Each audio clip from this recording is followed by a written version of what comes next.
Как говорится, альхамдулиля.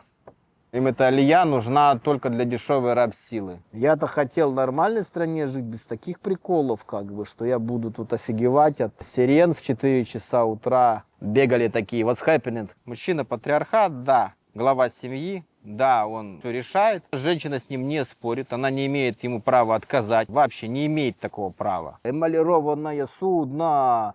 Окошко, тумбочка, кровать, и ты вот эту песню слушаешь, она настолько чистая депрессия просто у человека, он не знает, что сказать, допустим, у него играет эта музыка, и заходит дяденька у нас, который был там типа начальник смены, и он достал вот так руку без перчаток, залез в вот эти орехи вот так рукой, вот так вот погрыз их, то, что там не съел, стряхнул обратно с этой руки, обратно в подносик. Я так смотрел первые дни на это все, так немножко под впечатлением. А потом пришел дяденька один, датишный. Пришел и налепил на это все бирку кошерно. Она занята, разговоры, ее разговоры секретные, конфиденциальные. А я достаю эти ножницы, прижимаю этого товарища этими ножницами, говорю, куда мы едем, родной? Я ему говорю, если я здесь останусь, ты останешься вместе со мной.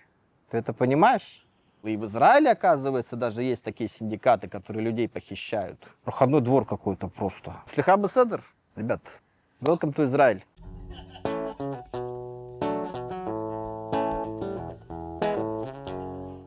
Всем привет, друзья! Сегодня мы с вами снова встретимся с Анатолием из Хайфы. Видео с Анатолием было моим первым интервью на канале, и с него, можно сказать, все началось. В том видео Анатолий рассказал нам про свою репатриацию и о своих впечатлениях об Израиле за 2 года жизни в нем. На данный момент прошло уже более 5 месяцев с выхода видео, за которые с Анатолием произошли многие события, которыми он жаждет поделиться с нами. Но начнем мы, конечно же, с ваших комментариев. Их было очень много, но я выбрал самые провокационные. Все как мы любим. Уверен, друзья, ваше мнение во многом отличается от мнения Анатолия. Буду рад увидеть ваши комментарии под видео. Итак, давайте начнем. Приветствую всех зрителей. Вторая часть интервью. Привет, Анатолий. Давай начнем с комментариев. Я тебе сейчас буду зачитывать комментарии, а ты расскажешь свое мнение. Ну давай. Живу в Израиле 25 лет. Вчера вернулась из России. Были там в отпуске. Во многих бытовых отношениях, таких как сервис, чистота, вежливость, ассортимент товаров, технологическая оснащенность и прочее, Израиль по сравнению с Россией уже страна третьего мира. Извините, если задела чью-то самооценку. Вынужден согласиться с вами, потому что так оно и есть. У нас даже мобильного интернета, даже связи бывает нету. Там просто нету одно деление, одна антенна идет в телефоне мобильного оператора и все. Как бы 4G она как бы есть, но по факту ее как бы и нет. Хотя мы как бы находимся в краю, мы не где-то там в деревне, там далеко на окраине, но качество мобильной связи очень далеко от идеала, мягко говоря. Ну, Россия конца 90-х, начала 2000-х. Зона покрытия и так далее, вот по моим ощущениям. В плане сервиса найти хороший ресторан, хорошее кафе. Я знаю несколько кафе, хороших ресторанов в Хайфе, например, но найти хорошее, это надо тоже поискать. Вот такое отношение, как вот в советских столовых, когда раньше в советское время было, то у них уже чаевые включены, как говорится, стоимость, и напрягаться ради посетителя они не готовы, им не интересно в большинстве случаев. 10 лет прожила в этом дурдоме, жить с одним выходным и работать по 12 часов – это перебор. Вернулась. Графики работы в Израиле очень сделаны. Мне кажется, вообще это специально как-то сделано, какой-то элемент политики в этом присутствует. Реально, ну ты от заката до рассвета работаешь, и у тебя нет времени. Очень много, если мы берем заводы, очень много предприятий с графиком 3 по 8. То, что они называют, типа неделя утро, неделя день, или там вечер, неделя ночь. По факту это совершенно какой-то невменяемый график, как бы по деньгам он не сильно выигрывает. Ну и это, во-первых, вредно очень для здоровья само по себе, вот эти скачки туда-сюда. А во-вторых, как бы по деньгам там нет больших выигрышей каких-то. Я знаю несколько заводов, где ребята работали, и там работа была у них очень утомительная в этом плане. То есть при том, что где-то кормят, где-то не кормят. На каких-то заводах прямо было дело, обманывали, и вечернюю смену считали как дневную. То есть человек приходил, работал день, там за 35 шекелей в час, потом он работал неделю как бы вечер, как бы типа процентные ставки есть, но по факту он никаких надбавок не получал, и ему ее считали как дневную смену, без процентных вот этих надбавок. А потом начинается, которая считалась там что-то от 120% и так далее. Это вот объяснять, если людям, которые не знают про процентные ставки, кто вот не очень в этом, очень все сложно считается, и на разных заводах разные процентные ставки. То есть на каких-то заводах, допустим, ночная смена может быть 130-142%, а на каких-то заводах, например, часы в ночной смене могут быть 200%. Тут очень надо в это вникать, эти вопросы задавать, спрашивать у потенциальных нанимателей. Есть питание, нет питания, есть спецодежда, нет спецодежды. Очень много не договаривают. В каких-то вещах, например, один из заводов, где я работал, там вообще снимали с нас час 15 суммарно. Нигде столько не снимали. И когда я рассказал эту историю одному знакомому, он сказал, вообще по закону столько снимать нельзя. Я говорю, я не знаю, можно ли или нельзя, но по факту с нас снимали час 15. А за что снимали? И это все в тлушах. За перерывы, за обед снимали по полной программе. Самые такие сладкие часы с самыми большими процентными ставками. И это мы вставали, я вставал на работу 4:30 утра и приезжал домой 7:30 вечера на район, где я жил. Плюс я еще время терял в дороге, где водитель нас возил вдоль морей и океанов по экскурсионному маршруту. Это утомляло очень. Он хочет патриархальную семью, как у мусульман, но чтобы жена при этом работала и зарабатывала. Так в патриархальных семьях мужчина потому и главный, что он семью полностью содержит, детей полностью содержит, даже если вдруг развод. У мусульман дети вообще с отцом остаются. Матери могут отдать девочек, но материально отец все равно их будет содержать. Все так, да не так. Во-первых, у меня был опыт общения с женщинами арабского происхождения, и по факту у них уклад совершенно четко, структура сформирована. В чем эта структура заключается? У них, во-первых, объективно говоря, да, мужчина патриархат, да, глава семьи, да, он все решает. Женщина с ним не спорит, она не имеет ему права отказать, вообще не имеет такого права. Но самое интересное, там очень сильный семейный институт, принято помогать друг другу. Чего нету в русскоязычном общении в Израиле. Ну, они не помогают друг другу, они стараются, как правило, даже мешать друг другу, чем помогать больше. Я не знаю, с чем это связано, это менталитет такой. Например, если мы говорим о патриархальных семьях, да, там есть уклад определенный, и там есть четкая структура и модель поведения, и понимание, ну и совершенно другое отношение к мужчине, без вот этого, в кавычках, инстасамочного потребляцкого отношения, грубо говоря. Невесте дарится махар, приданное или колым, как это называют по-разному. Это все есть, но нет, женщина не должна обеспечивать. Женщина должна не спорить с мужчиной в ряде вопросов и доверять ему, и не вести себя нагло. Мужчина обеспечивает, вопросов нет, но он обеспечивает в рамках того бюджета, который существует. Это не значит, что надо идти брать кредит и брать себе Mercedes Гелендваген в кредит. Есть понимание, есть взаимовыручка. К сожалению, вот, например, многие женщины, они, например, мы не хотим готовить, зачем? Что это такое? То есть для них вообще как бы вот эта история очень не свойственна последнего времени. Израиль может нравиться только тем, кто в своей жизни больше ничего не видел. В лучшем случае ездил в отпуск на пару дней. Израиль может нравиться только тем, действительно, кто либо здесь родился, либо приехал из какой-нибудь деревни, условно говоря, да, в России там, или Украине, и не видел по большому счету мира, не видел других стран, не был за границей никогда. Вы приедете в Израиль, есть палки, колбасы какие-то, есть молоко какое-то есть, ну как бы все есть, да. Но вам никто не скажет, что бонусом к этому все соседние арабские страны, особенно даже такие лояльные, как Иордания или Египет, будут смотреть на ваш паспорт без особого энтузиазма, бонусом к этому. Я уже не говорю про какие-то страны, которые не испытывают положительных эмоций в отношении Израиля. Вам никто этого не скажет. Конечно, когда вы начнете разбираться в этом всем, вы начнете интересоваться, вы поймете, что страна очень далека от идеала. Деревянные стеклопакеты вместо пластика, старинные кондиционеры, которые никто не моет, не меняет, они заплесневели, им 30 лет через обед, и ты приходишь, говоришь, ребят, ну приведите квартиру в нормальный вид, например, а они говорят, она нормальная, что ты тут вообще возмущаешься. В Израиле есть свои плюсы. Особенно там считают они все плюсом даркон, так называемый. Окей, есть плюс. Много стран без виз, путешествуй. Но когда ты работаешь с утра до вечера, не видя света белого, ты уезжаешь на работу темно, ты приезжаешь домой темно, и как бы у тебя нет времени, то как бы этот плюс, он не особо-то и плюс получается. Потому что у тебя время есть, но ты его не можешь использовать. У тебя в сутках всего 24 часа. Ты приезжаешь домой, и начинаются всякие еще приколы там. которые, например, проблемы скопились. Очень какая-то большая проблема связана с кровлей зданий, крышей, протекающими крышами. Это вообще какая-то отдельная история Израиля. Как они делают это все, я не понимаю, почему так. Ну, видимо, это останется на совести тех строителей, которые это придумали. Нагляднейший пример — центральная станция в Тель-Авиве, автобусная, которая у нас стоит, замечательная, которую строили 20 лет, как я узнавал потом. Мне стало даже интересно, как можно строить 20 лет автобусную станцию, которая сейчас в таком состоянии, что, честно говоря, на нее смотреть нельзя без слез. Ну, видимо, кому-то это было надо, что-то вот такое вот построить, грандиозное. У Израиля есть плюсы, но глобально... Расскажи, вот что тебе нравится в Израиле. Что мне нравится в Израиле? Мне нравится в Израиле золото, которого здесь много и которое можно купить по адекватной цене по соотношению к зарплате. Потому что цена на золото в России относительно зарплат она выше, и проба на золоте ниже в ювелирных магазинах еще помимо этого. То есть ты платишь как бы там, то есть золото здесь 14 карат, условно говоря, 585, там она идет другого цвета, там она отличается и по цене еще дороже вдобавок ко всему. Да ладно, тебе расскажи, что тебе еще нравится. Мне?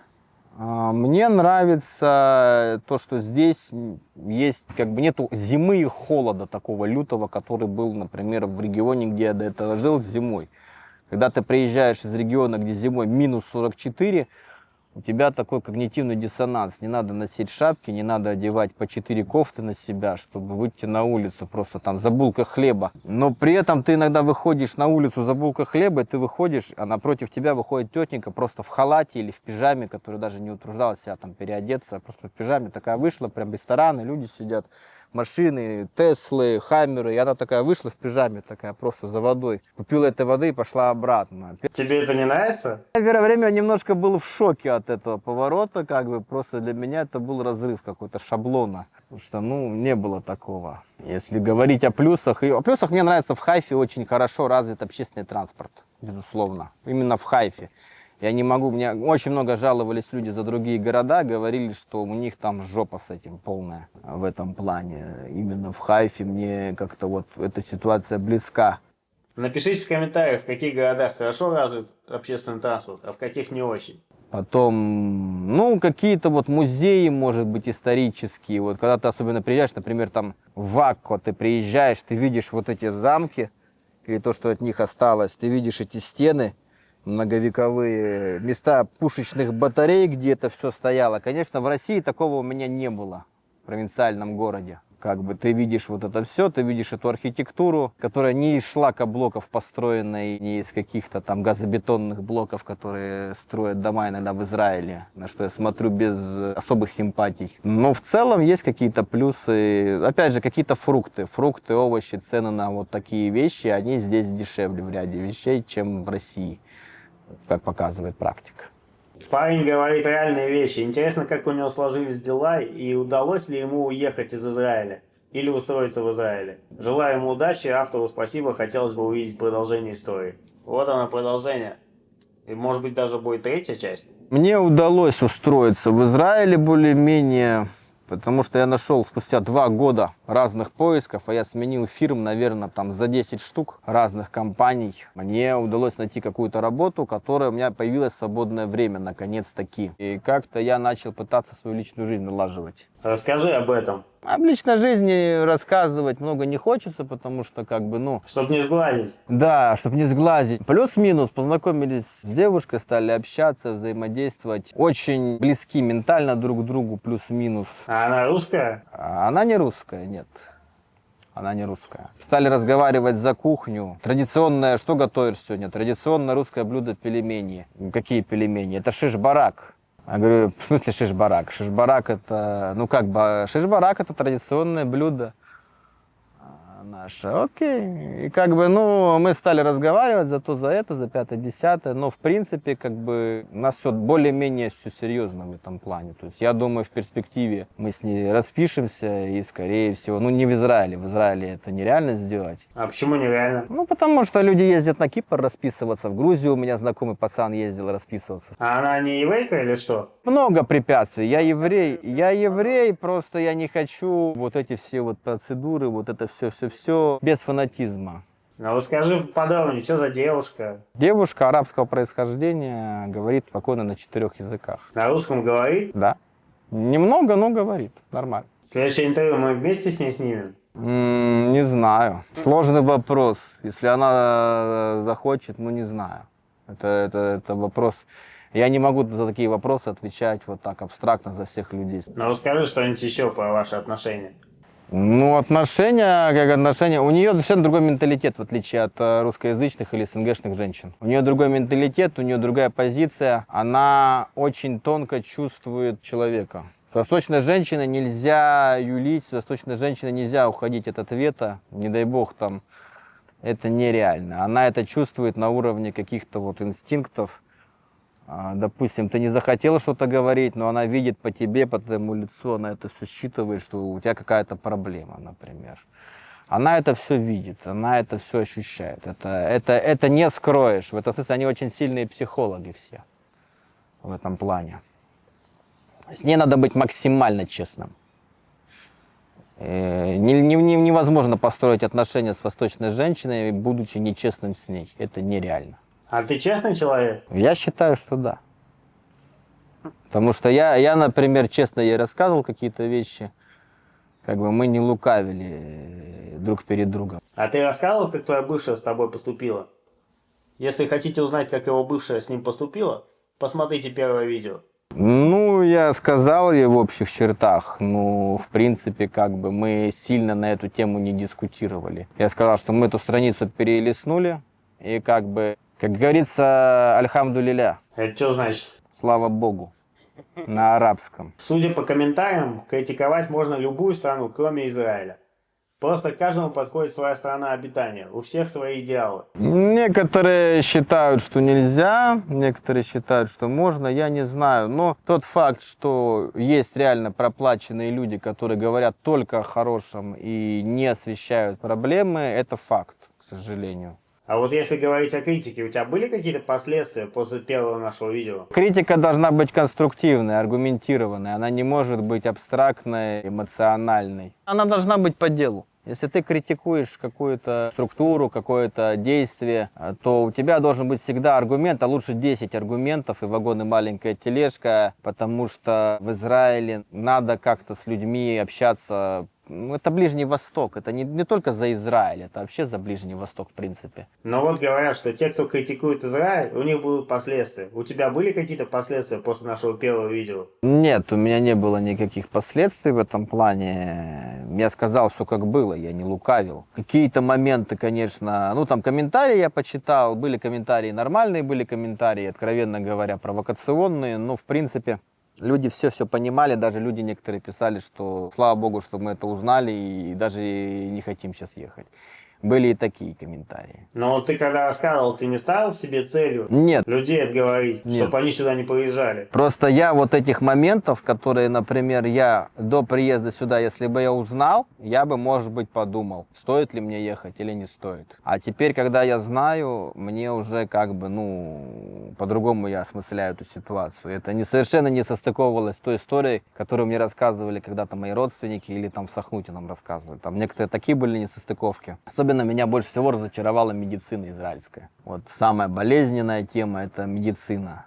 Один раз я даже попал в больницу с солнечным ударом. Когда я вышел без кепки, это было в пятницу. Я думаю, ну что, ерунда, вопрос, фигня. Я сейчас пройдусь, там остановочку, дойду, сяду в автобус. Дошел, и меня просто рубануло. Просто вот так вот, в нокаут, прямо на автовокзале. То, что называется бас-терминал. И все, очнулся я уже под капельницей в Рамбаме. Я такой, как бы очнулся, а я еще начинаю, работаю с утра с 7, а заканчиваю в пятницу в 2. Ну, как бы, в пятницу там нет обеда. И я не пообедал, ничего не это. Я очнулся в 7 вечера, с 7 до 7, 12 часов, ничего не емши, под капельницей и так далее, так далее. Холод лютый, знаешь, такой прям, как вот, ну, где-то, ну, не как в Арктике, ну, холодно прям, зима. Мы чуть не потеряли Анатолия. И ты лежишь, кушетки жесткие, под этой капельницей. Ни пледов, ничего нету, там какой-то плед дали мне, я попросил уже, когда там со второй, с третьей попытки мне там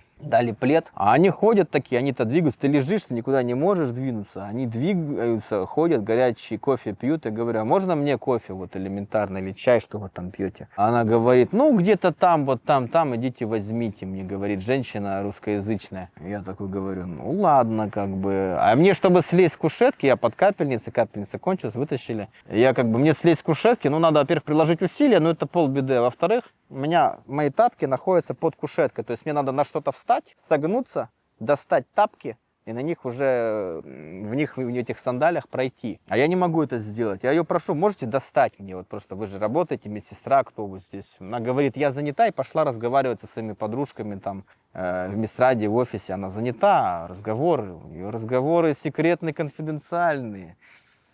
Я шла мимо какая-то женщина просто, и я на английском языке я сориентировался, я на английском языке попросил, леди, excuse me, maybe help me, please, for this is. И она как бы поняла меня, она достала эти сандали мне, на что большое человеческое спасибо. И я пришел, говорю, а где можно чаю попить или кофе? Вот там-то, там-то. Я прихожу туда. Ну, к этой тетеньке светловолосой я не пошел уже, что она занята у нас в Израиле, блин, по полной программе разговорами.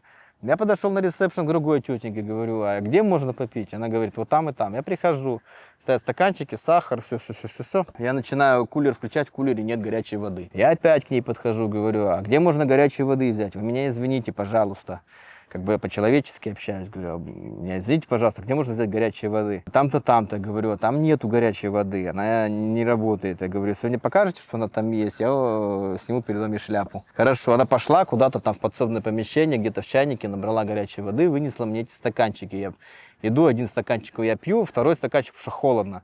Второй стаканчик у меня в руке. Рядом лежит девушка на кушетке, у нее зубы стучат вот так вот, она все дрожит. Я ей один стаканчик просто отдал от себя, говорю, держите. Что какая-то ивритоговорящая. Ощущение было, что она еще и беременна, скорее всего. Я говорю, а можно мне заключение врача вот по моим проблемам, то, что там анализы все вот вы у меня взяли? Они говорят, ну, доктор вот так и так и так и так подойдет, вот тогда вот вы можете покинуть эту больницу. Я говорю, я понимаю, но у меня нет желания ночевать в свой единственный выходной в субботу в вашей больнице, где вы даже нас не покормили толком ничем. Ну, начинаешь с ними кусаться, попался доктор, все мы с ним обсудили на английском языке, он рекомендации дал, сказал, все, счастливо. Я выхожу, мне никто не сказал, что надо выписаться из больницы, оказывается, ты же записан, надо еще выписаться, никто тебе ничего не объясняет. Я потом пришел, спросил на ресепшене, просто случайно, она говорит, а надо выписаться еще. Я прихожу опять на ресепшен, надо выписаться, выписался. Я выхожу оттуда в каком-то легком шоке, меня еще от этой капельницы колбасит, блин, потому что, ну, как бы ощущение так себе. Они как бы все вроде правильно, вроде как бы человеку помочь, но бытовые какие-то вопросы, принести стакан воды, никто не горит желанием. Вот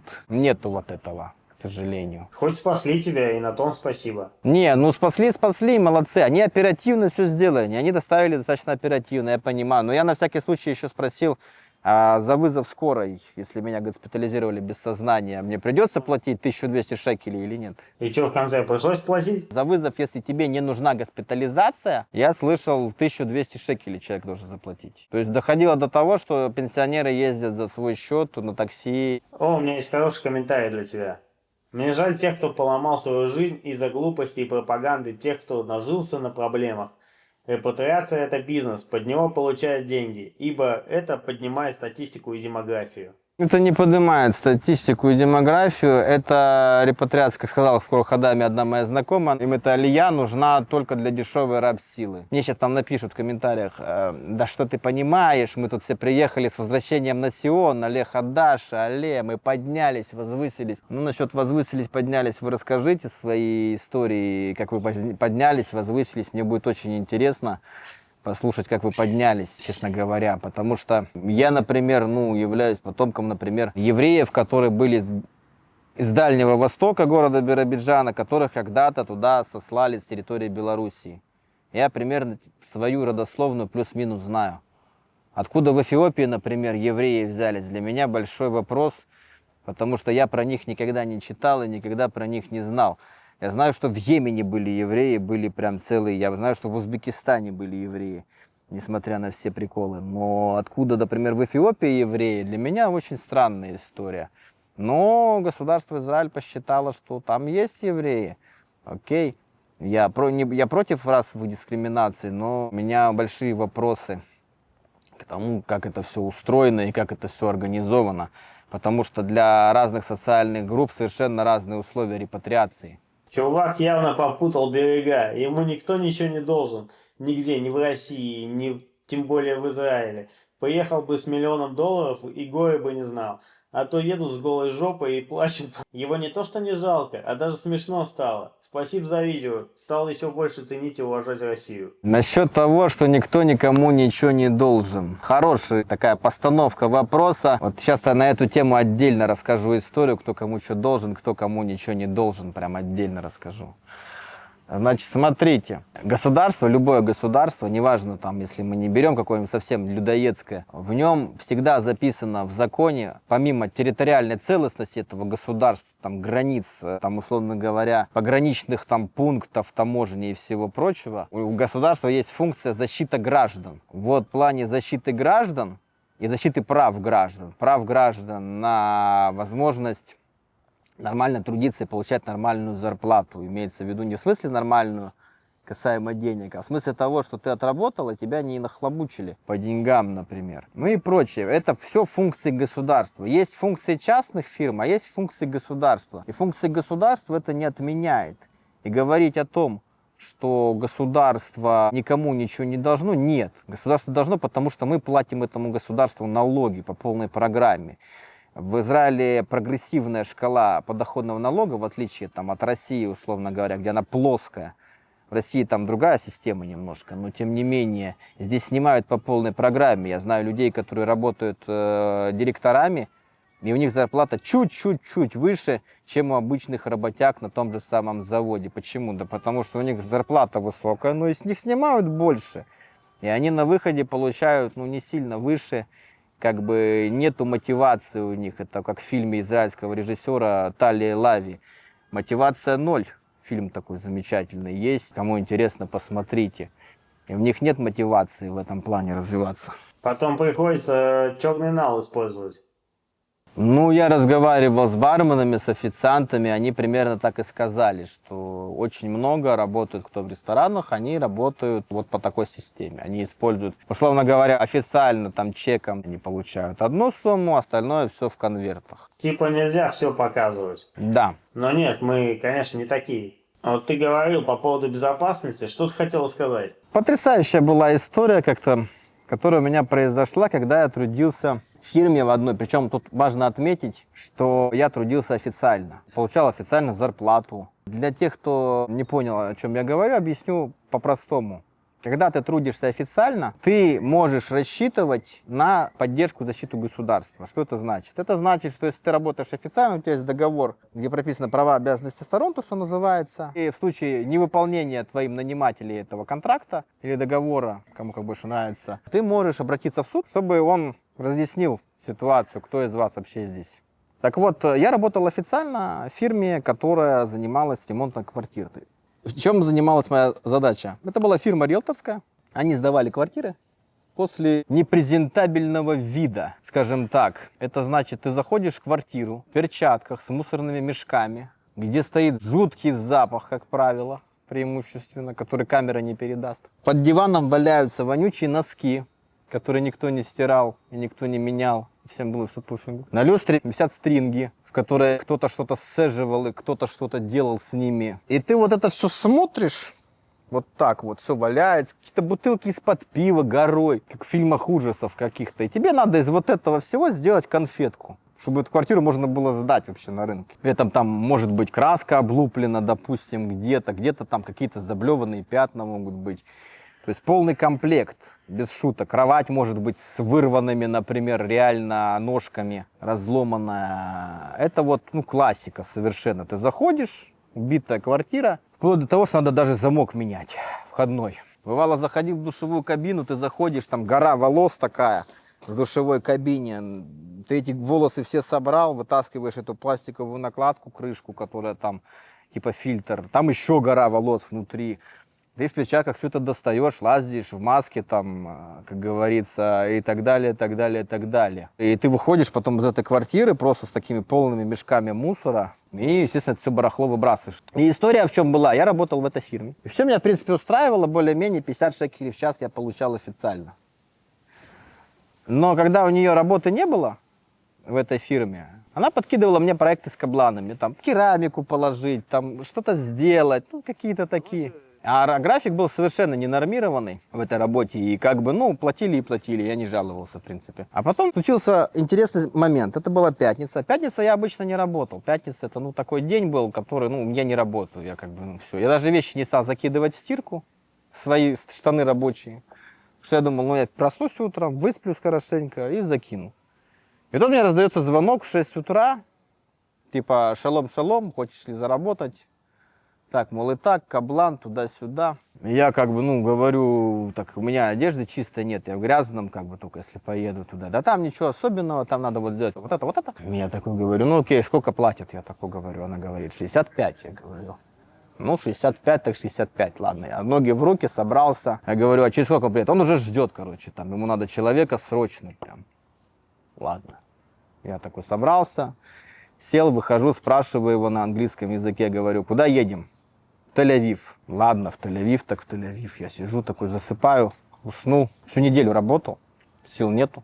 Я проснулся, и не в Тель-Авиве, а проснулся тогда, когда мы проехали забор государства Израиль и оказались в территории, я не знаю, как это назвать. Вот есть забор, где Израиль, а есть территория Фатх, Палестина. Я понимаю. И мы оказались там. И я такой, я смотрю, я проснулся, мы проезжаем этот забор, где никто не спросил ни Таудат Зеутов. Это о функции государства в защите граждан. Типа палестинская автономия или что? Я такой просыпаюсь, никто не спросил ни Таудат Зеутов, ни багажник не досмотрел, никто ничего вообще. Я такой просыпаюсь, мы проезжаем. Я открываю карту, я смотрю, что мы за границей, за забором. Уже все. Где, в Сирии? Ну, Палестина, Фатх, как бы. Западный берег? Я открываю карту, делаю функцию делиться местоположениями, быстро. Когда ты попадаешь в такую ситуацию, у тебя мозг начинает очень быстро работать в стрессовой ситуации. И ты как бы по-другому переоцениваешь ситуацию совершенно. Пишу быстро так и так за эту ситуацию, написал, куда это мы поехали вообще. И у меня не было ничего с собой, кроме ножниц, которые у меня лежали во внешнем кармане, которые я просто забыл достать, потому что штаны были грязные. Я достаю эти ножницы, прижимаю этого товарища этими ножницами, говорю, куда мы едем, родной? Он остановился, смотрит на меня, я смотрю на него. А он русский? Он был израильтянин, не араб. Я удивился, я говорю, куда мы едем, старина? Он сидит, молчит. Я ему говорю, мы в Палестину едем? Ты что придумал, дядя? Он говорит, это Израиль. Открывает мне карту, показывает деревня Алькана или Алькана называется. Я не знаю, кто знает, пусть меня поправят ударение правильно, как произносится. Оказывается, есть забор государства Израиль, есть Палестина. И есть деревня Алькана или Алькана, которая находится как бы за забором границы государства Израиль, но числится юридически за Израилем. Понял, да? А следующая деревня уже палестинская. И как бы он говорит, нет, мы в Израиле, работа здесь, в Алькане. Я ему говорю, если я здесь останусь, ты останешься вместе со мной. Ты это понимаешь? Он такой говорит на меня, мы на английском общаемся. Он говорит, forever? Я ему говорю, forever. Я очень хорошо помню ту паузу, которая повисла в воздухе, когда я слышал биение его сердца, чувствовал свое и секундную стрелку в часах, которую я никогда так не слышал просто нигде. У меня было ощущение, что на улице все вот так вот замерло. Кто-то вот так вот пультом выключил, пауза в игре. Птицы, машины какие-то, что-то там. Это не имело никакого значения вообще просто на тот момент. И так далее. Он мне говорит, ты что, меня боишься? Я ему говорю, да тебе надо бояться, я уже всем сказал, где нахожусь. И номер твоей машины сфотал. Я, конечно, эту поездку увлекательную, мы сделали какую-то работу, мне за эту работу заплатили, вопросов нет, поехали обратно, меня похлопали по плечу, сказали, молодец. Я так сказал, тоже счастливо, как бы, но я этим деньгам не был рад. Ты думал, что вы в Тель-Авив поедете? Да, а попали в Алькану или в Алькану. При этом, когда мы приехали в Алькану, и когда вот эта вся история с ножницами произошла, он еще потом кому-то позвонил. И я не уверен, мы ехали в Алькану или мы ехали дальше туда. Просто я поймал вот этот момент очень удачно. И я эти ножницы очень долго с собой таскал потом везде. На память. У тебя посттравма была. Это был на память. Я ножницы эти сохранил на память, просто на память. А когда я приехал домой, меня вырубило на 16 часов просто меня вырубило. Это же во время войны было. Да, но я гражданский. Мне там сейчас в комментариях напишут, скажут, да мы были там-то, там-то, да мы заходили туда-то, туда-то. Ребята, да, вы были, вопросов нет. Но я не военный человек, я гражданский. Почему я должен... Они же там живут, в этой палестинской автономии. Вот. И самое интересное было, что у меня были только ножницы, а у него был пистолет, а у меня пистолета не было. Но слово forever оказалось сильнее пистолета, видимо, знаешь. Видимо, оно оказалось более убедительным в этом плане, потому что, как бы, ну, я понимал все риски на тот момент. И у меня такая переоценка систем ценностей произошла и государственных границ. Абсолютно вот так вот. И обратно мы, когда ехали, никто не смотрел ни багажник, ни туда дзиуты. На блокпосте или где? Да. И я просто, ты знаешь, у меня такая переоценка произошла, вот это проходной двор какой-то просто. Реально, для меня, ну, я не знаю, мне было не по себе от этого. Но я потом еще думал, правильно ли я поступил, вот так вот сделав, или неправильно. И когда я прочитал новость про Веру Кравцову, Мьянму и все вот эти вот истории, которые там сейчас происходят с похищениями людей. А что за новости? Я просто сам не читал. Между Мьянмой и Таиландом похищают людей, продают на органы, заставляют заниматься в скам-центрах какими-то там аферами и кормят только рисом и ничего, кроме риса, как рабов. 200 тысяч рабов. И когда я прочитал эту новость, как их примерно по такой же истории перевозят туда, меня вот так все перевернуло в голове просто, реально. Такой, знаешь, триггер 200 тысяч, это огромная сумма, огромные цифры. Там убытков только на миллиарды долларов от этих мошенников, которые звонят. Это мы сейчас плавно еще вышли на тему мошенников, сейчас отдельно расскажу. Меня всего вот так перевернуло.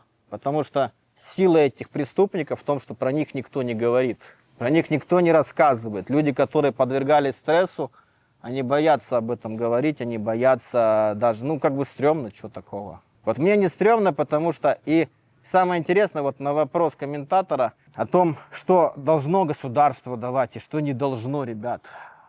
Государство, функция государства – это защита государственных границ, чтобы вот такой фигни не было, ребят. Может, я не прав, может, это не функция государства.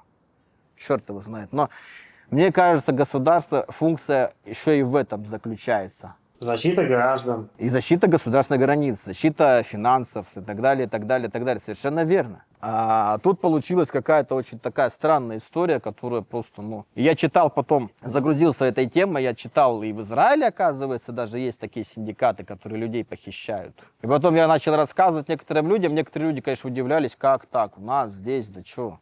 А некоторые сидели такие, да, а ты что, не знал? Ты что, ты на Ближнем Востоке, ты что?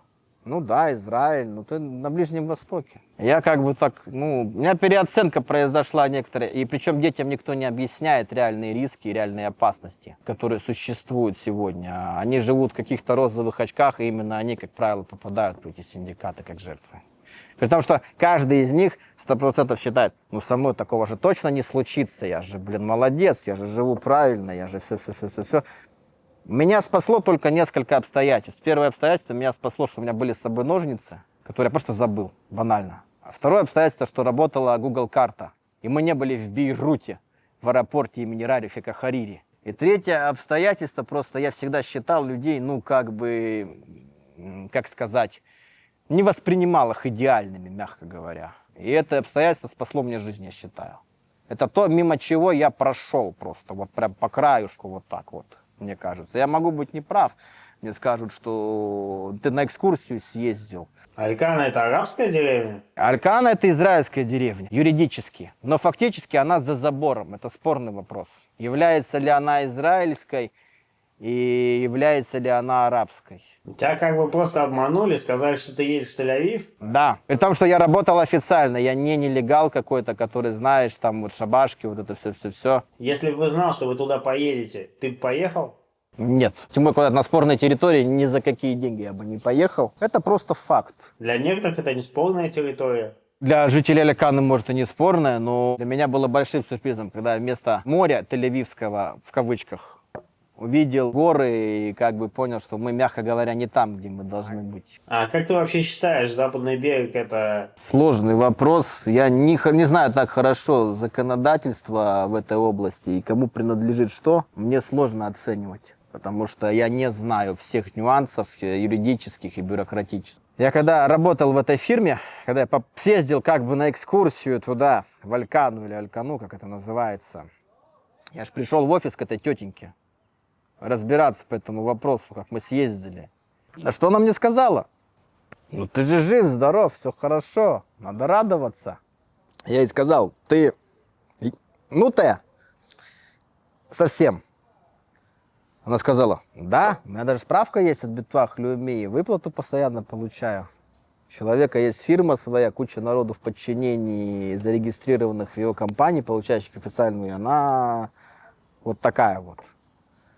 Для меня это был высший пилотаж, просто высший пилотаж компаний, которые трудоустраивают людей официально и так далее. И когда мне звонят, допустим, предложением, особенно говорят, нам надо срочно, срочно, срочно. Я говорю, так, ребята, вот насчет срочно, сейчас я выпью чашку кофе, и мы обсудим насчет срочно, потому что больше на такие срочно я не готов подписываться, вот, реально. Ну там тебе больше платили, можно было сразу понять, в принципе, что это обман. Ну, понимаешь, ты о людях думаешь хорошо. Ты о людях думаешь хорошо, ты же не предполагаешь, что ты можешь попасть в такую ситуацию, правильно? Нас же как учат? Думайте о людях хорошо, вот это, вот это, вот это, вот это. А по факту ты, когда начинаешь сталкиваться с реальностью, ты понимаешь, что среди вот этого всего есть откровенные сволочи и уроды, типа маньяка Чикатило, которых тоже достаточно много, просто никто на них не наводит на резкость и не смотрит, где они вообще находятся. Они есть, к сожалению. И одно дело, когда их обсуждают, другое дело, когда им никто не занимается. Была потрясающая история, как-то на Адаре вышел на прогулку. Не было работы в тот день. Я вышел на прогулку, хотел на море съездить. Я выхожу, поспал до позднего дня, все хорошо, сплю. Просыпаюсь, выхожу. На остановку на автобусную стоит женщина с 4 детьми, русскоязычная, стоит еще несколько человек. Я как бы одет так, ну, не по-рабочему. Так, выход в город, как в игре GTA, просто, знаешь, это вот как-то выходишь GTA Сан-Андреас или там GTA Vice City. Вот выход в город. Я такой выхожу туда, ко мне тетенька подходит, в короткой юбке такая. Начинает ко мне что-то на иврите говорить. Я ей говорю, sorry, I not understand иврит, bye. Она такая, you speak Russian. Я такой говорю, что вам нужно от меня, что вы для меня? Как бы я примерно понимал, что ей нужно, но мне было неинтересно. А что ей нужно было? Ну, это была женщина, скажем так, древнейшей профессии, так для зрителей наших. Скажем, и это было не вечером, это было средь бела дня на остановке, где дети маленькие стоят.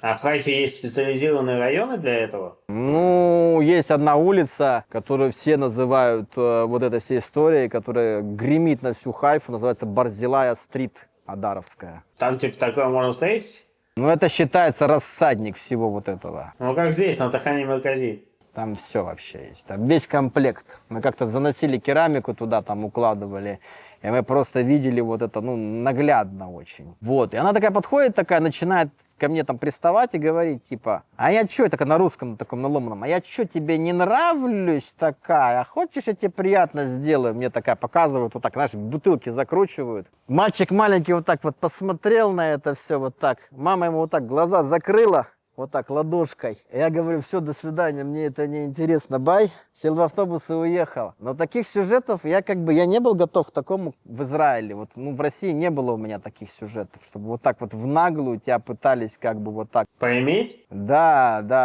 Причем от нее еще пахло веществами определенными. И как бы, ну, мне неинтересно, например.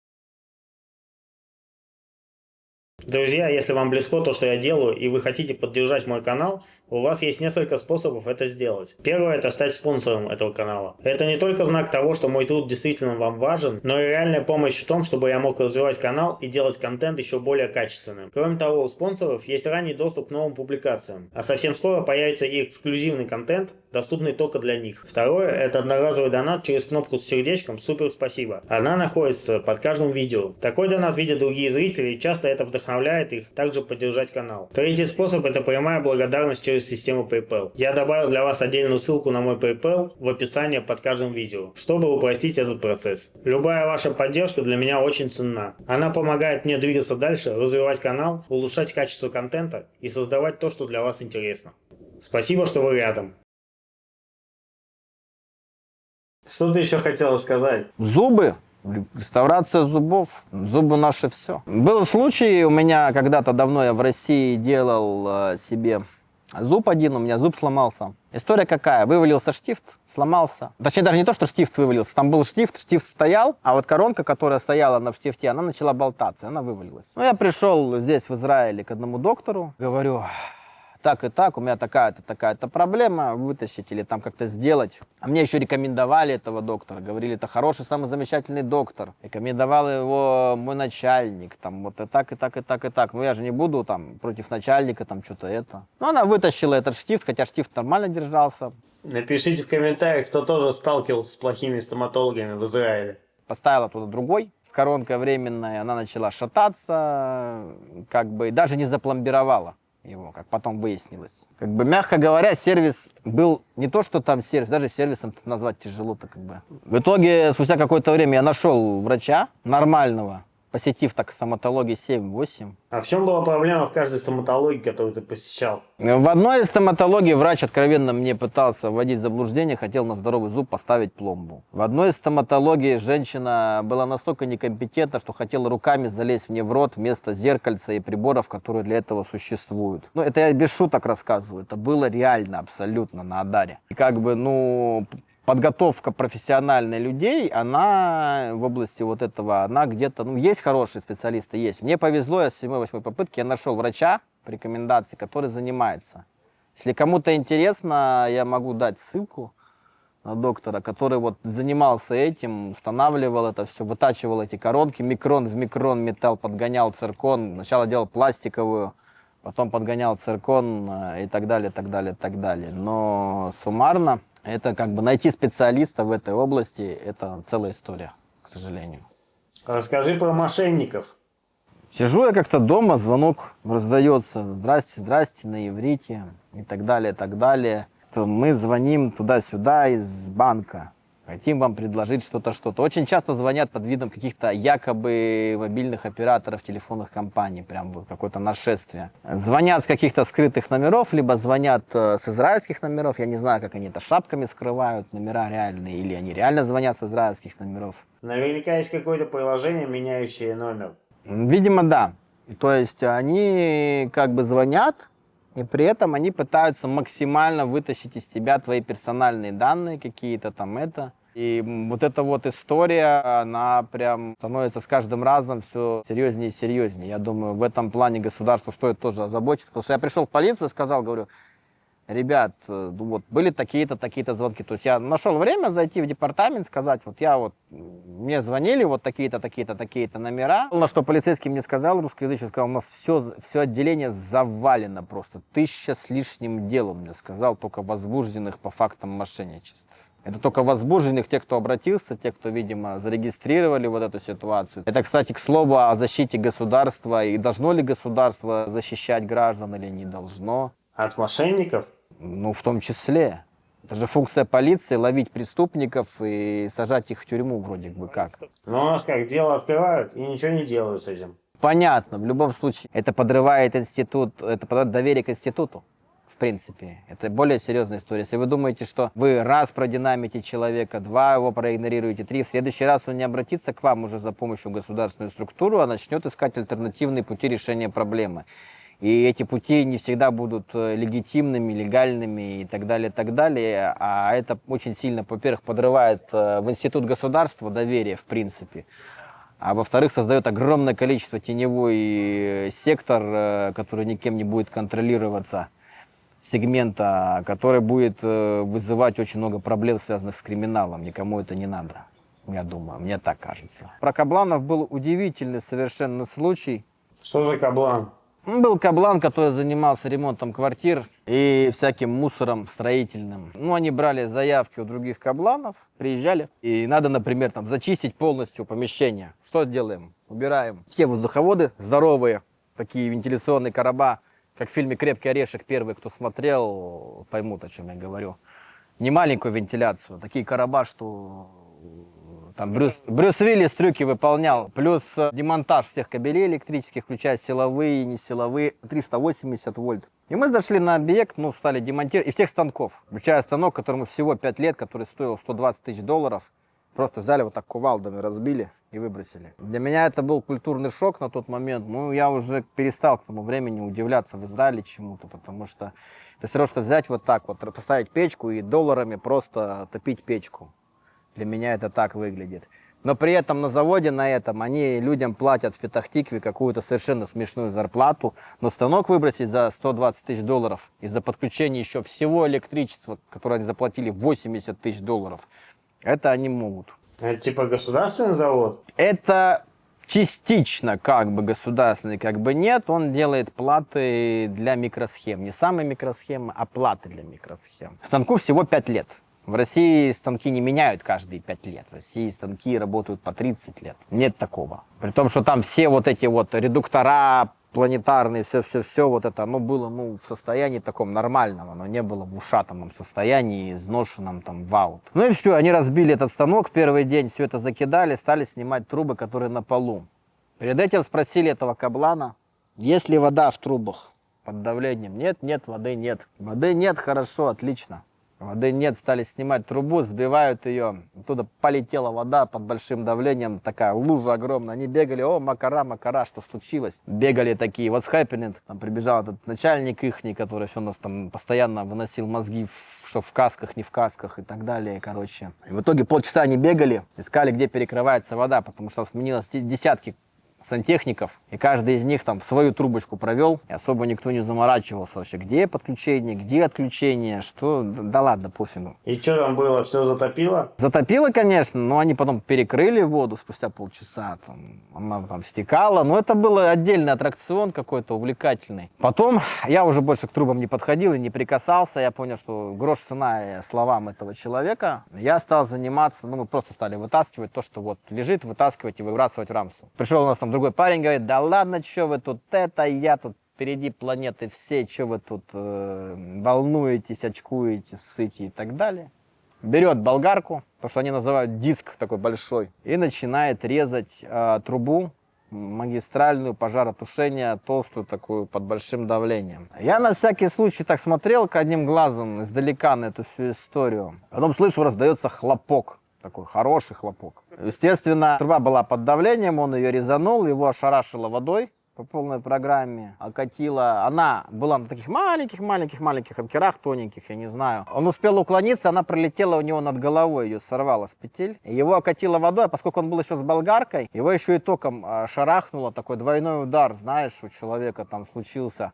И больше он никогда не говорил, что вы тут это переживаете и так далее, и так далее. Я ему же говорю, тебе же сказали, воды нет, ты что? Ты ж в Израиле. Но на этом история не закончилась. Был еще третий персонаж, который все время хочет на место Ахраи рвался у нас. Ахраи типа бригадир, для тех, кто не знает русскоязычного. Он все там пытался начальству выслуживаться, разные места ему там какие-то там находить. Он начал снимать потолочные трубы.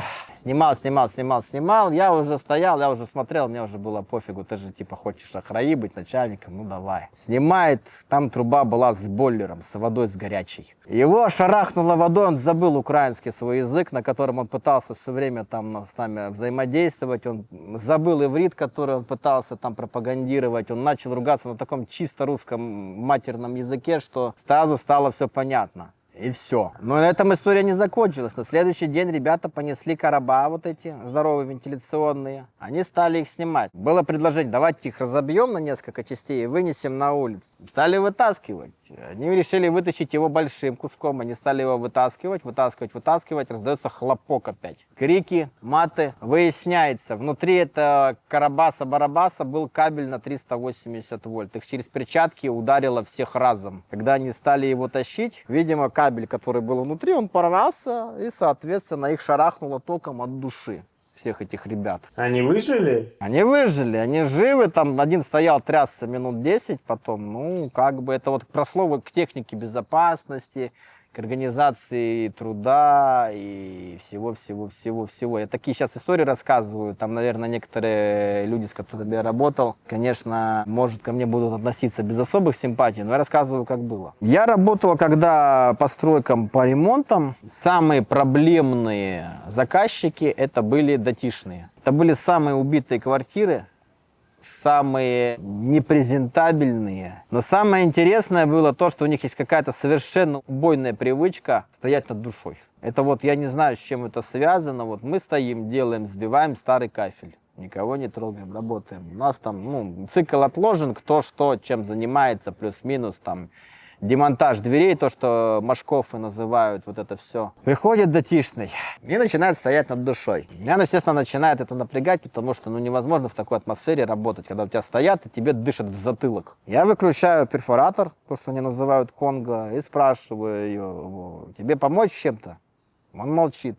Ты хочешь что-то спросить? Раз ты пришел, ты должен что-то, наверное, спросить-то хочешь. Он уходит. Проходит еще полчаса или там минут 40, он опять приходит, начинает стоять над душой, опять выключаем инструмент, опять спрашиваем его, ты хочешь что-то спросить?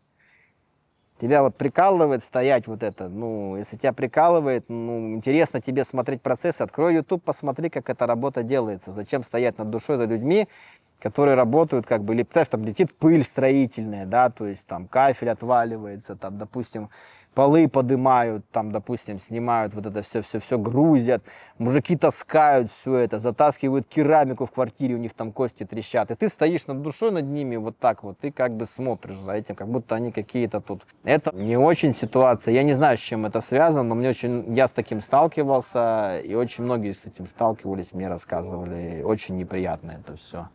Причем это не связано с каким-то городом, это и в Хайфе, и в других городах было. Это связано с религиозными? Да. Я не знаю, с чем это связано. Недостаток воспитания, недостаток внимания. Не знаю, с чем это связано.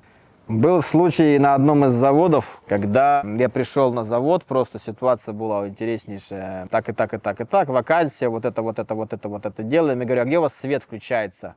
Там такая дырка размером где-то, окно. Квартиру. И говорит, ну как, у нас естественное освещение, что тебя не устраивает. Я так посмотрел на него, как бы он на меня так посмотрел. Говорит, потом мне такой, это шутка. Принесли прожектор, бля. Я так сижу, думаю, так, ребят, меня такие шутки не устраивают. В гробу видал такие шутки и все ваши промежутки. В этом смысле. Но это вот было реально, это не была шутка. Это было вот, знаешь, попытка, прогнемся мы или не прогнемся. Какая-то игра по игровому полю. То есть это вот не была шутка. Хотя он сказал, что это была шутка, но эта шутка нифига не была смешной. Для меня, по крайней мере. А что ты хотел сказать про бизнес с арабами? Что такое ты говорил? Вот тоже интересно, кстати говоря, про стартовые условия, работа в найме и работа на себя. Допустим, я вот работал какое-то время с арабами на керамике. Вот интересно, но парадокс, но тем не менее, платили больше, чем наши. Русскоязычные. Претензий было меньше. А самое интересное, что они не говорили, ты работаешь на нас. Они говорили, ты работаешь с нами.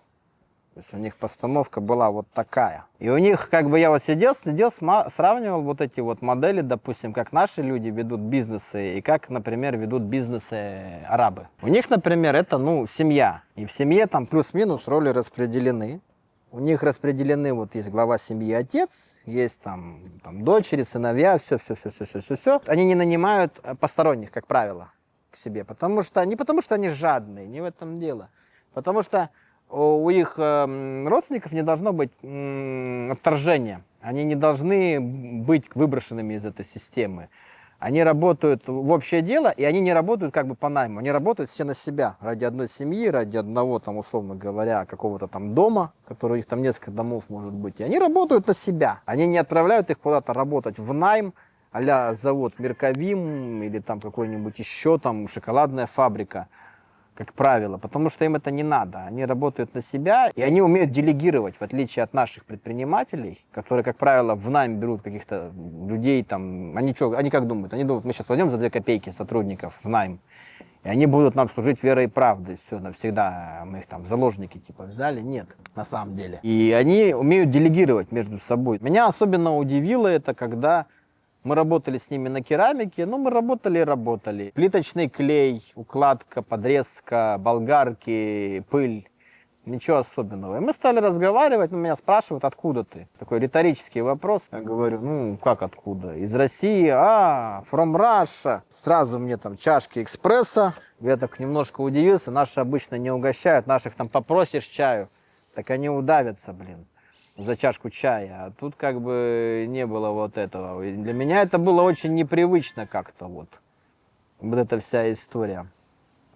И я когда работал с ними, меня это удивляло, вся вот эта история. Понятное дело, что какие-то инженерные решения они делают, ну, откровенно говоря, ну, как бы, скажем так, далеки от идеала, скажем. То есть, как бы, по типу и так сойдет. Анатолий, расскажи, ты собираешься переезжать в ОАЭ или передумал? Нет, я не передумал. Ну вот скажи, в чем плюс ты увидел там и сравни какое-то сравнение с Израилем? Там нет сирен, там нет ракетных ударов, как, например, было, когда я выходил на улицу, когда были ракетные удары в Хайфе, и когда я вышел на улицу, играет песня у чувака «Эмалированное судно», окошко, тумбочка, кровать, и ты вот эту песню слушаешь, она настолько чистая депрессия просто у человека, он не знает, что сказать, допустим, у него играет эта музыка, и ты это слушаешь. Это, конечно, производит какое-то совершенно жуткое впечатление, просто нереальное. Особенно, когда ты видишь это здание МВДшное внизу на Пальям в Хайфе, где все окна вылетели, включая закаленные, которые рассчитаны, по идее, на удар. Это типа упало там что-то? Там, смотри, я объясню сейчас географию, ты, наверное, не хайфовский, я объясню, поскольку ты не знаешь. Смотри, есть такое место, называется в Хайфе Нижний город. Нижний город – это место, где находятся какие-то кафе, рестораны, вся вот эта вот движуха, одна из таких самых насыщенных в Хайфе. И люди там собираются плюс-минус, как бы отдыхают, проводят время и так далее. А рядом с этим всем находятся адвокатские конторы, а рядом с ними находится здание, вот это вот Мисрат Апним, что они называют парус, а в простонародье называют кукуруза люди. Абсолютно все вот стеклянное в чистом виде. А рядом с ним находится здание Битах Леуми, а рядом с ним находится здание почты, заброшенное, большое, огромное. И был какой-то ракетный удар, и просто реально, просто чудом каким-то. Никто не пострадал и не погиб, что это было в пятницу, и все эти ведомства просто не работали. А куда упало? В здание заброшенной почты, на крышу здания, она взорвалась на крыше здания. Но взрывной волной вылетели все окна, которые были в соседнем здании, вообще все. Потому что там не один этаж, там их очень много было. Включая закаленные стекла, которые, по идее, рассчитаны на удар. И вылетели окна вот в этой кукурузе, которая сейчас не работает, насколько я знаю. Видимо, они либо перенесли куда-то, либо что-то там произошло, не знаю. Но, объективно говоря, все это вылетело. Это когда было? Это было недавно. Это недавно было. Это было вот буквально недавно. Чтобы ты понимал, у меня даже публикация в Инстаграме сохранилась, когда я это выложил. Ну и какие выводы ты сделал? Была ли у тебя после этого переоценка ценностей? У меня была переоценка ценностей. Просто там был еще один сюжет. Я поехал на работу, работал, и мне раздается звонок с неизвестного номера скрытого. Мне говорят, мы звоним вам из центра абсорбции, так и так, и так, и так. Вы в порядке, все хорошо. А мне как бы, ну, странно, с неизвестного номера какие-то люди звонят. Учитывая всех вот этих мошенников, которые звонят постоянно, как бы верить на слово кому-то здесь нельзя. И я такой говорю, ребят, ну как бы я в порядке, а вы что, не дома, что ли? Ну, где я, это вас не должно интересовать? Ну и все, и на этом как бы разговор закончился. Потом, спустя какое-то время, я узнаю, что в район улицы Нардау в Хайфе упала то ли ракета, то ли перехватчик, то ли израильский, то ли американский, непонятно. И это все упало, взорвалось, и вместо фонтана там сейчас воронка, абсолютно реально. Так вот, между делом. И у меня как бы после всех вот этих вот сюжетов, ну как бы вопрос такой, как бы, ну я понимаю, да, состояние войны, страна живет, да, есть там вот это все, ПВО, все. Сложно все перехватить, это все понятно. Но когда ты все это видишь, эти день открытых дверей, когда все двери стеклянные вылетели, все осколки валяются, это пятница была, заметь. Осколки валялись, чтобы ты понимал, они валялись всю пятницу на дороге везде, где только можно. Они валялись всю субботу, потому что в субботу никто не работал. И они валялись там, когда в воскресенье раскачка недели, все начинают работать, как-то там собирать эти осколки. Кафе, например, «Наша кухня», которая была рядом вплотную, оно вообще все разлетелось нафиг, которая стояла там рядом. Украинское кафе, оно нормальное кафе, не стыдное.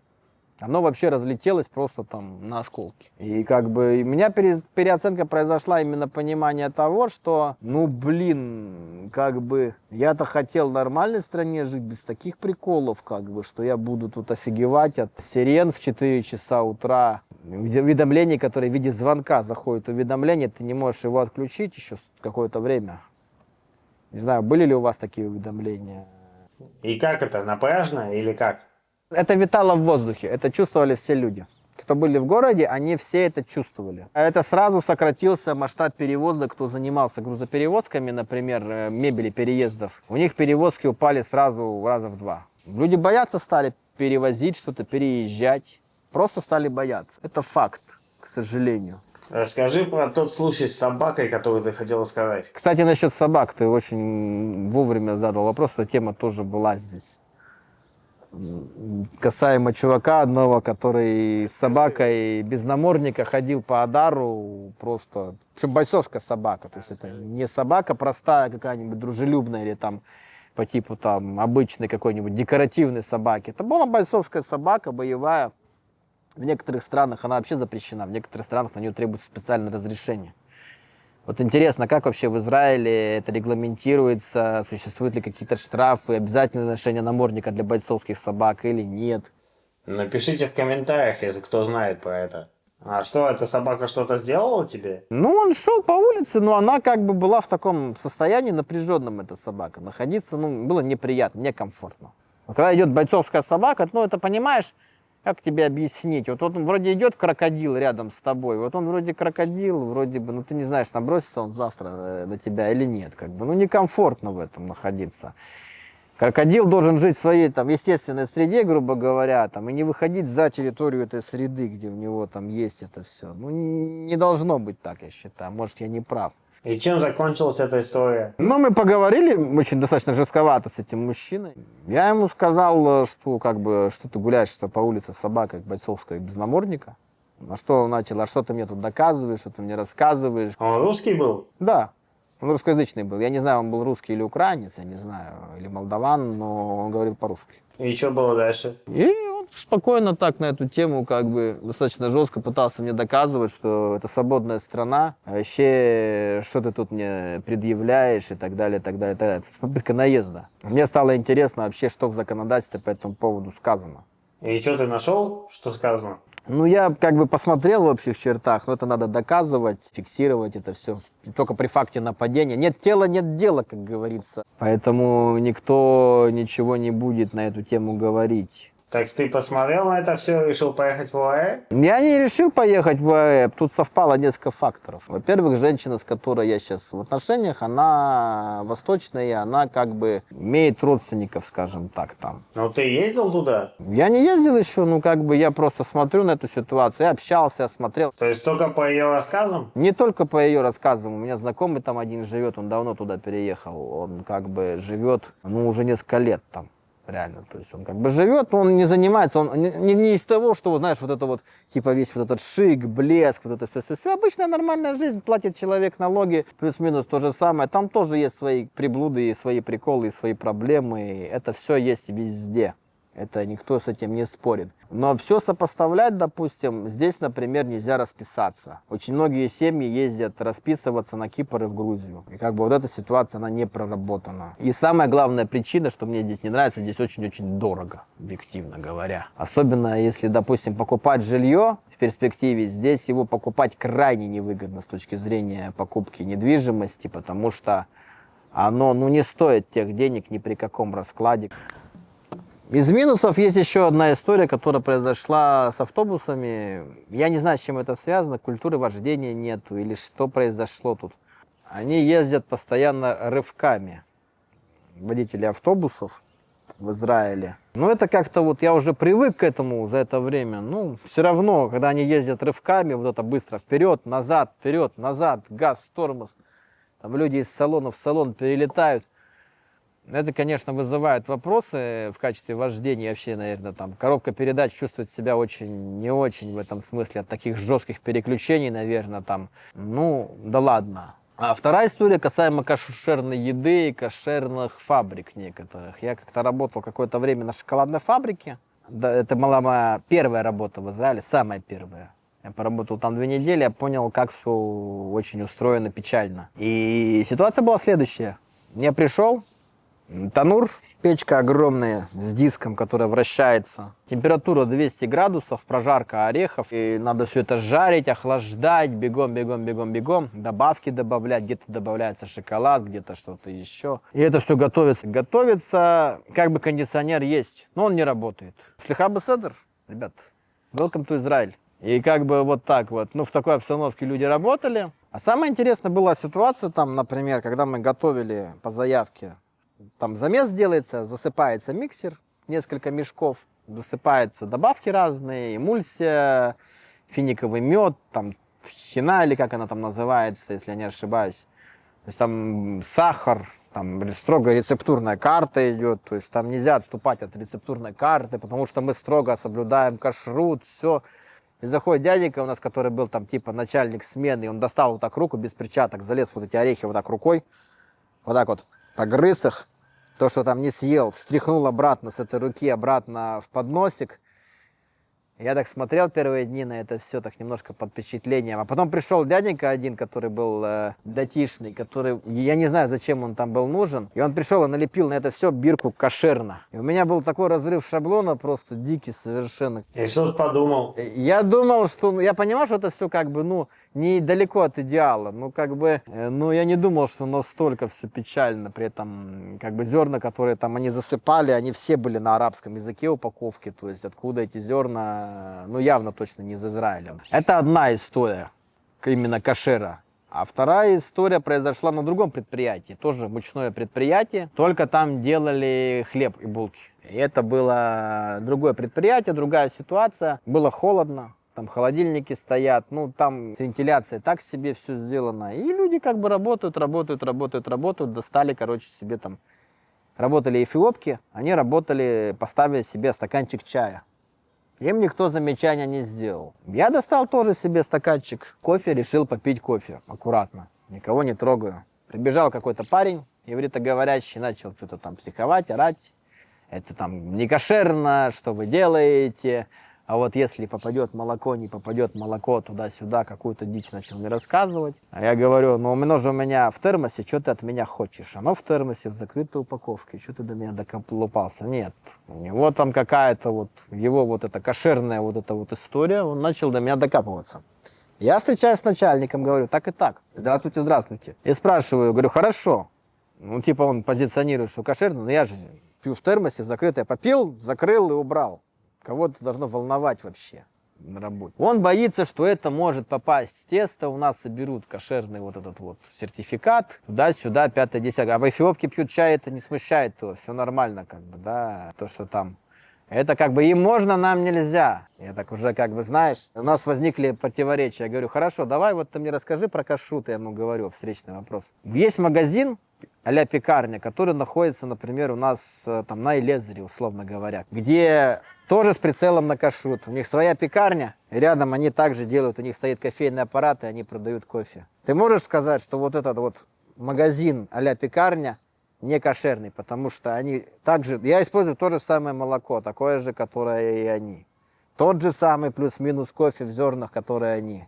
В чем разница мне? Но мой кофе почему-то, который в термосе в закрытом, он не кошерный, а тот, который вот в этой вот пекарне-кафешке, он кошерный. Ну, это разные стандарты кашрута, типа что-то начал мне там рассказывать, но это было очень неубедительно, для меня, по крайней мере. Если кто-то захочет рассказать, расскажите мне, в чем разница и почему Они делают из молока и кофейных зерен кофе. У них он типа кошерный, и можно рядом с булками его пить, продавать оптом и в розницу всем покупателям. А мой, видите ли, он, видите ли, не кошерный, хотя те же самые зерна, то же самое молоко и все то же самое. Я не буду говорить, это расовая дискриминация или нет, это вот пускай там комментаторы проявят. Ну, объективно вот такой момент был, мы кусались, и как бы, ну, я сказал, ребят, я буду делать то, что я считаю правильным, если вам надо предоставить письменное объяснение этих действий, потому что это неубедительно на словах. Но такие приколы были. Но эфиопкам все можно, у них все хорошо, им можно ходить по полчаса в телефонах, сидеть, играть в игры, им можно все при этом. Израиль изменил мое отношение к некоторым нациям кардинально просто. Ты не любишь эфиопов? Я не говорю, что я не люблю эфиопов, я отношусь к ним без особых симпатий. К датишным и к эфиопам. Две категории людей, которых я как бы не воспринимаю со знаком плюс. Ну что, все? Я думаю, все, да. Встретимся в следующей части? Давай в следующей части встретимся, расскажу тебе, покажу Хайфу, покажу тебе места интересные. Покажу действительно хорошие какие-то места, помимо всего того, что у нас есть. Покажу места, которые не очень, они тоже есть. Справедливости ради, тут лукавить не надо. Ну и, наверное, больше расскажу про Хайфу, про архитектуру города, про какие-то места, может, интересные, которые стоит посетить. Есть, конечно, на что посмотреть. У меня нет задачи очернить кого-то, но я делюсь тем, что я пережил за это время.